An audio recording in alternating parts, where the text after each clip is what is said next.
내년 총선이 가까워지자 이른바 대구 지역을 중심으로의 친박이라고 하면서 출마설 이야기가 솔선 나오고 있습니다. 그래서 이 유영하 변호사가 최근에 박근혜 전 대통령과 관련해서 쭉 설명을 했습니다. 말하자면 박근혜 대통령이 입을 열은 셈입니다. 이렇게 됩니다. 정황 최근에 박근혜 전 대통령이 어떻게 지내고 계시는지, 그리고 정치에 대한 입장은 어떤 건지, 친박에 대한 입장은 어떤 건지, 윤석열 대통령과 정부에 대한 입장은 어떤지, 이런 이야기를 쭉 다 했습니다. 그래서 박근혜 전 대통령은 친박은 없다, 정치 환멸을 느끼고 있다, 이렇게 말했습니다. 서로 지금 박근혜 전 대통령을 팔아가지고 대구에 출마한다, 친박에 다시 뭉친다 이러는데 친박은 없다는 겁니다. 그러니까 박근혜 전 대통령은 과거에 본인이 탄핵하고 구속되는 과정에서 정치인들의 이중성, 삼중성을 너무나 뼈저리게 느꼈다는 겁니다.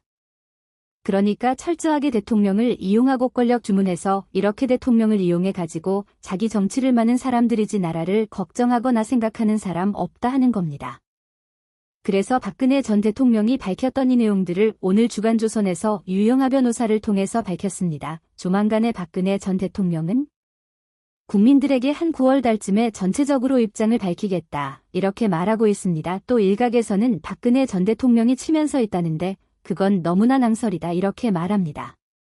박근혜 전 대통령은 본인이 직접 불러서 과거에 김부춘 비서실장이라든지 이런 측근들을 불러서 김관진 전 대통령 그 안보실장 불러서 식사도 하고 대화도 하고, 그리고 그 지지자들이 보낸 편지를 다 읽어보고 있다고 합니다. 유튜브도 가끔씩 보고 신문은 보지 않는다고 합니다. 현실 정치에 대해서는 그의 말을 하지 않고 있는데, 그래서 이런저런 이야기를 쭉 듣고 윤석열 정부가 성공하길 바라고, 그래서 본인이 수사했던 윤석열 정부, 윤석열 검찰 거기에 대해서도 일말의 개인 감정이 없다 말했습니다. 나라를 생각하는 사람들이지 일반 사람들의 생각보다 더 큰 생각을 하고 있다, 이렇게 유영하 변호사는 말하고 있습니다. 생활비는 지금 박지만 이지 회장 동생이 되고 있다고 합니다. 그리고 그 집도 처음에 20원래 30억 넘는 집을 내놨는데, 그런데 안 팔리니까 25억을 내놨고 25억을 샀는데 그게 그 당시에 가로세로 연구소에서 대신 사줬다 했는데 그게 25억 중에 15건을 변제를 했다고 합니다. 나머지 10억도 점차 갚아 나가겠다, 이렇게 밝히고 있습니다. 박근혜 대통령 요즘 책을 읽고 독수하고 그리고 체조하면서 시간을 보내고 있다고 합니다. 자이 내년 4월 총선을 앞두고 국민의힘 텃밭인 영남권의 최대 관심사는 지금 친박 인사들이 출마하여 물어봅니다. 최경환 전 부총리, 우병우 전 청와대 민정수석, 안종범 전 청와대의 경제수석, 유영하 변호사 등이 대구 경북에서 출마할 것이라는 관측이 무성합니다. 하지만 친박 깃발이 힘을 얻으려면 2021년 12월 31일 3일 이후에 대구 달성에서 지금 거처하고 있는 박근혜 전 대통령이 어중이 중요하다는 겁니다. 자, 많은 친박 인사들이 지금 대구 사저를 찾아서 박근혜 전 대통령을 만나라고 했지만 친박은 없다, 이렇게 거리를 두고 있는 것을 알려주고 있습니다. 현재 박근혜 전 대통령은 경호 인력을 제외하면 비서관 제공 등의 다른 전직 대통령과 똑같은 예원은 받지 못하고 있습니다. 경호 인력만 직원 받고 있다는 겁니다. 그래서 지난 7월 18일 날 서울 광화문 인근에서 지금 유영하 변호사를 주간조선 인터뷰를 했는데 박 대통령의 대변인이자 비서실장 역할을 해보겠습니다. 박근혜 전 대통령은 지금 건강이 상당히 회복됐고 스마트폰, 컴퓨터적으로 뉴스, 유튜브 등을 들어보고 필라테스 등의 운동을 하고 있다고 합니다. 자체력이 조금 떨어진 것을 제외하면 지금 연세가 70일 일어나는데 건강한 편이라고 합니다. 그리고 건강 관련 소문, 이 소문이라는 곳은 치매로 보이는데 왜 그런 질문을 하는지 아는데 9월쯤 대통령이 국민께 인사를 드릴 것으로 한다, 그때 직접 보면 알 것이다, 이렇게 말하고 있습니다. 그리고 김기춘, 김장수 전 장관, 김관진 전 실장 등 그간의 언론에 보도되지 않았지만 과거 참모들과 꾸준히 만나고 있다고 했습니다. 다 입이 무거운 사람들이어서 지금까지도 한 번도 대통령을 만난 것을 이야기하지 않으니까 사람들이 잘 몰라서 허방된 말들이 많이 나오고 있다, 이렇게 말했습니다. 그리고 친박계 인사들의 출마 가능성에 대해서는 대통령은 친박은 없다, 이렇게 이야기했다고 합니다. 친박이 재개해야 한다고 말하는데 실체가 없는 친박이기 때문에 어폐가 있다, 이렇게 말하고 있습니다. 정치하고 싶으면 본인들이 하면 되는 것이다, 이렇게 말했다고 합니다. 박 대통령이 정치와 거리를 두고 있는 이유에 대해서는 직접 말씀하신 날이 오겠지만 이제 정치하는 사람들은 자기들이 자기 정치만 하면 됐지 나랑 연관시킬 이유가 없지 않느냐 이렇게 얘기했다고 합니다. 그러니까 박근혜 대통령과 인과시키지 말아라 하는 겁니다. 그래서 일문일답으로 소개를 해드리겠습니다. 박근혜 전 대통령이 정치인을 잘 만나지 않는 이유가 뭔가 이러니까 유영하 변호사는 이렇게 했다고 합니다. 직접 하실 날이 오겠지만 이제 정치하는 사람들은 자기들이 자기 정치하면 됐지 왜 나랑 인간시키는지 그런 이유가 없지 않는가 이렇게 이야기했다고 합니다. 직접 집에 찾아오기도 하고 전화번호 남기기도 하고 연락 좀 해달라고 부탁한 사람도 있지만 대통령이 전혀 거기에 응답하지 않았다고 합니다. 정치인들에 대해서는 본인이 느꼈던 환멸 같은 것이 있더라 이렇게 유행하는 말하고 있습니다. 자신이 가장 힘들 때 따뜻한 말 한마디 위로 없다가 갑자기 연락이 오면 진정성이 느껴질 리가 없다는 겁니다. 직접 집에 찾아와서 경호원들한테 연락처를 남기고 온 사람도 있는데 박근혜 전 대통령이 그런 일은 있었다고 다 말씀해 주셔서 내가 안다. 이렇게 말했습니다. 그리고 내부에 쓰이는 공용폰이 있는데 그 번호를 어떻게 알았는지 그 번호로 전화해서 대통령과 통화하게 해달라고도 한 사람이 있었지만 다 거절했다. 이렇게 말했습니다.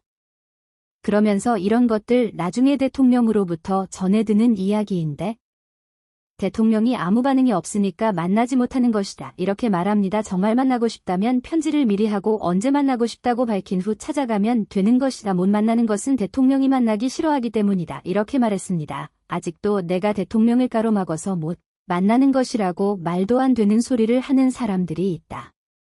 이렇게 말하고 있습니다. 그래서 이 박 전 대통령이 과거 서운했던 사람들에 대해서 이야기한 적이 있었냐? 하고 기자가 물으니까 이렇게 말합니다. 아이유 그 사람들이 저를 볼 일이 있겠어요? 이렇게 말하더라는 겁니다. 그 사람들이 저를 보일 일이 있겠어요? 하면서 넘어가지 더 이상 이야기는 하지 않았다고 합니다. 속으로 어떤 생각이 있을 수도 있겠지만 특정인에 대해서 심하게 이야기하는 경우가 없다고 합니다. 그냥 완곡하게 이야기를 한다고 말했습니다. 다시 기자가 과거 참모들이 박근혜 전 대통령을 만나고 싶어 할 것 같은데 원하면 박근혜 전 대통령과 통화할 수 있나 이렇게 물었습니다. 그랬더니 이렇게 말합니다. 나에게 전화번호 남기면 만나게 해달라고 부탁하는 사람도 있다. 그가운 내가 말도 섞여서는 섞기 싫은 사람도 있지만 대통령에게다 말씀을 드린다. 이렇게 영하 변호사는 말하고 있습니다. 누가 나에게 문자를 보내면 대통령에게 그대로 보여드린다. 대통령께서 별 말씀이 없으면 연락하지 말라는 것이기 때문에 그분들에게 아직 대통령이 별 말씀이 없다고만 전해준다. 대통령의 말씀이 있었던 몇 사람의 경우에는 대통령이 뜻을 알고 있어서 내가 전화를 안 받는다. 물론 그런 경우도 이런 전화가 있었는데 받지 않았다고 다 말씀드린다. 대통령이 누구한테 전화를 좀 연결해달라고 하면은 전화번호를 알아내서 연결시켜드린 적도 있다. 아주 가끔이다. 이렇게 말합니다. 그동안 박근혜 전 대통령 이름 팔아가지고 정치했던 사람들이 워낙 많습니다. 그러니까 그 사람들 아이유 그 사람도 내가 왜 만나 이렇게 말하고 있다고 합니다. 그러니까 아예 연락 오더라도 연락도 안 받고 전화도 안 받고 그리고 오히려 박근혜 전 대통령이 필요하면 연락을 한다는 겁니다. 그러니까 유영하 변호사에게 전화해가지고 연락해달라 하는 것도 다 보여드리지만 박근혜 전 대통령은 거기에 미동도 하지 않더라 하는 겁니다. 다시 기자가 대구에 살아보니까 무엇이 좋고 무엇이 불편한가 이렇게 물었습니다. 그랬더니 유년 시절을 보내고 추억이 많았던 옛날 고향이니까 낯설지 않았다 하지만 어릴 때 내가 기억하던 대구의 이미지와는 조금 다르다. 어릴 때는 굉장히 큰 도시였고 역동적이고 활력적인 도시라고 생각했는데 지금은 많이 침체됐다. 이렇게 말하고 있습니다. 그러니까 여기 지금 유영하 변호사의 대구 이야기를 지금 하고 있는 것입니다. 다시 기자가 유영하, 최경환, 우병우 과거 친박 3인에 대해 언론에서 관심이 많다 서로 소통을 하나 이렇게 물었습니다. 유영하, 최경환, 우병우 그러니까 여기 유영하 변호사는 이렇게 대답합니다. 최경환 전 장관과 개인적으로 따로 만난 이야기를 나눈 적은 예전에도 거의 없었다. 최근에도 없다. 우병우 전 수석과는 대통령께서 구속된 이후에 몇 번 만난 적이 있지만 서로 연락 안 하고 지낸 지가 몇 년이 된다. 언론에서 친박이라는 이름으로 같이 글을 하는 것을 최근에 본 적이 있는데 전에도 이야기한 바 있지만 대통령께서는 정치적 의미의 친박은 없다고 단호히 말씀하셨다. 그래서 그런 카테고리 안에서 같이 걸어 놓은 것은 적절치 않다고 본다. 그러니까 이 최경환은 아예 만난 적도 없고 유병헌은 친박이 아니라는 겁니다. 자, 이렇게 말합니다. 그분들은 그분들 판단에 따라 어떤 행동을 할 것이고 저는 제가 정한 길을 가는 것이다. 내년 총선에서 출마할 생각이 있는 건 맞다. 그리고 어디로 출마할 것인지는 때가 되면 밝힐 것이다. 그러니까 유영하 변호사도 본인도 지금 출마할 듯이 있다고 합니다. 자, 이 대목에서 이렇게 말합니다. 일부 언론에서 친박 재기 실등이 나오는 것도 본 적이 있다. 친박이 없는데 무슨 재기가 있다는 것인가 이렇게 말했습니다. 이 인터뷰가 나오면 또 여러 소리가 있겠지만 난 사실 그대로만 이야기한다. 거기에 멀지 않는 시기에 대통령께서 적절한 방법으로 국민들에게 말씀을 드릴 기회가 있을 것이다. 대통령이 유승이든 다른 방법을 통해서든 직접 이야기하면 나에 대한 여러 오해와 업적이 풀릴 것으로 생각한다. 그때까지 참고 견디겠다. 이렇게 말했습니다. 다시 기자가 박근혜 전 대통령이 최근에 윤석열 대통령에 대해서 이야기한 적이 있느냐 이렇게 물었습니다.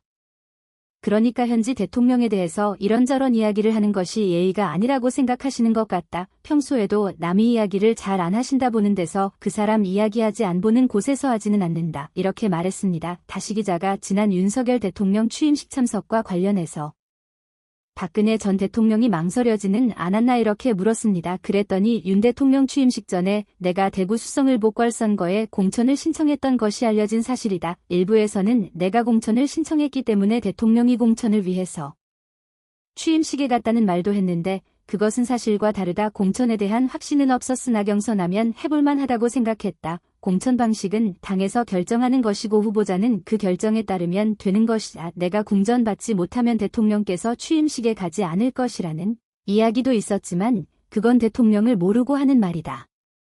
박주선 당시 취임준비위원장이 직접 와서 대통령께 도청장을 드렸는데 당시 대통령 건강 이하회에 오랜 시간 앉아 있을 만큼 좋지 않았던 것은 사실이다. 그래서 참석 여부를 확답하지 못하다가 취임식 바로 전날 참석 통보하라고 해서 관계자에게 통보를 했다. 자, 당시 정부에서 대통령의 건강 상태를 염려해서 열차도 보내주셔서 감사하게 생각했다. 보수 진영의 새 정부가 출범하는데 전직 대통령이 불참하게 되면 보수 진영의 분열이 있을 수 있다고 생각하셔서 조금은 무리였지만 참석한 것이다. 지난 대선 때도 병원에 입원하신 상태에서도 혹이라도 지지층의 분열을 걱정하셔서 사전 투표를 했다. 이렇게 말했습니다.